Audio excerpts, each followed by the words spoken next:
Hello everyone, কি অবস্থা সবার? গুড মর্নিং সকলকে। আমার সেই সকাল ৬টা নাগাদ হয়েছে। এখন তো মোটামুটি ৯টার মতো বাজে। ৯টা থেকে ভিডিওটা কন্টিনিউ করছি আপনাদের সাথে। সেই সকালে উঠে আমার রান্নাবান্না বলতে গেলে আমার 90% কাজই হয়ে যায় সেই সকাল ৮টার মধ্যেই।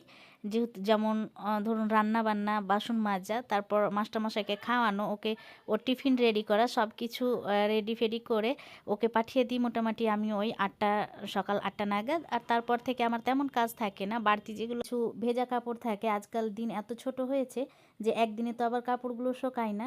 কালকে যেগুলো কাপড় শোকায়নি সব কাঁচা কাপড়গুলো আবার রোদে দেওয়া, গাছে জল দেওয়া, তার সাথে ব্রাশ করা। আমি না যেহেতু অনেক সকাল উঠি, তো আমি না মুখটা শুধু কুলুকুচো করে নিয়েই আমি রান্না বান্না করে নেই, কেননা ব্রাশ করা, ফ্রেশ হওয়ার এত বেশি সময় থাকে না।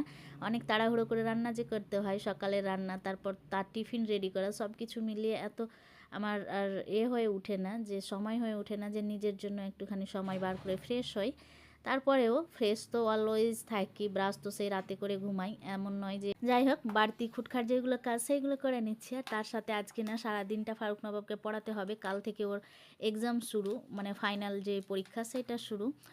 তো ওকে একটু পড়ানোর ব্যাপার থাকবে। তো ওই তো ওকে অনেকক্ষণ পড়ালাম, মোটামুটি 2 ঘন্টার মতো লেখালাম, কিছু পড়ালাম, সব কিছু মিলিয়ে মা ছেলে আবার স্নানও কমপ্লিট করেছি, কিছু কাচাকুচিও করে নিয়েছি, সেইগুলো আর ক্যামেরা ধরা হয়নি। তো এখন সবগুলোকে একটুখানি রোদে আমি শুকতে দিতে এসেছি আমাদের সেই উপরের ছাদটায়। ভাবলাম যে এখন ভিডিওটা একটুখানি নেই। কি যে শান্তি লাগে বলুন স্নানের পরে এই যে ঠান্ডার সময় রোদ্রে বা ছাদে কিছুক্ষণ দাঁড়ানো, গা তাপা, এই জিনিসটা অনেক বেশি ভাল লাগে সত্যি। আর এটা শুধু ঠান্ডার সময় আপনারা ফিল করতে পারবেন। যাই হোক, আমাদের স্নান খাওয়া দাওয়া কমপ্লিট হয়েছিল, দেন ঘুমিয়ে গিয়েছিলাম। আর এখন আমি কাপড়গুলো যে শুকতে দিয়েছিলাম না, সেগুলো তুলতে এসেছি। এখন কটা বাজে জানেন? মোটামুটি ওই আপনার 5:30টার মতো বেজে গিয়েছে। আর 5টাতে যেহেতু এখন আমাদের সন্ধ্যা হয়ে যায়, মাগরিব আজান দিয়ে দেয়, তো আমার একটুখানি রাত হয়ে গিয়েছে। আবারও হঠাৎ করে মনে পড়লো, এরে আমার তো সেই কাপড় আছে অনেকগুলো। দৌড়ে আসলাম সেই কাপড় তুলতে। আর দেখুন কত লাইট, পুরো শহরটা না আলোকিত মনে হচ্ছে। রাতের বেলা না এখানকার ভিউটা অনেক বেশি সুন্দর লাগে, বিশেষ করে ছাদের উপরটা। দেখুন চোখ মুখ আমার ফুলিয়ে নিয়েছি সেই অনেকক্ষণ ঘুমানোর পরে। আর এখন সে চলে এসেছে মাস্টারমশাই। ও যেহেতু মোটামুটি ওর 6টা 6:30 বেজে যায় বাড়ি ফিরতে। সন্ধ্যা তো হয় সেই 5টাতে, ওর বাড়ি ঢুকতে কিন্তু 6টা 6:30 বেজে যায়। তো এই তো ওর জন্য একটু স্ন্যাক্স টাইপের কিছু করে নিচ্ছি। আর এটা খাওয়ার পরে একটুখানি রেস্ট নেবে হয়তো ঘন্টাখানিক। তারপরে তো আবার রাতের ডিনার রয়েছে, রুটি করে নেব। তো এখানে আমি পাস্তা করে নিয়েছি ডিম দিয়ে। গরম গরম এই যে ঠান্ডার সময় গরম গরম পাস্তা, চাউমিন, এইসব না অনেক বেশি ভালো লাগে আর খেতে অনেক বেশি টেস্টও লাগে। তো তার সাথে এখানে আমি বাবা ছেলের জন্য একটুখানি কমপ্লেন ঘুলে নিচ্ছি, মানে ফারুক নবাবের জন্য ঘুলবো, মানে মিশিয়ে নেব।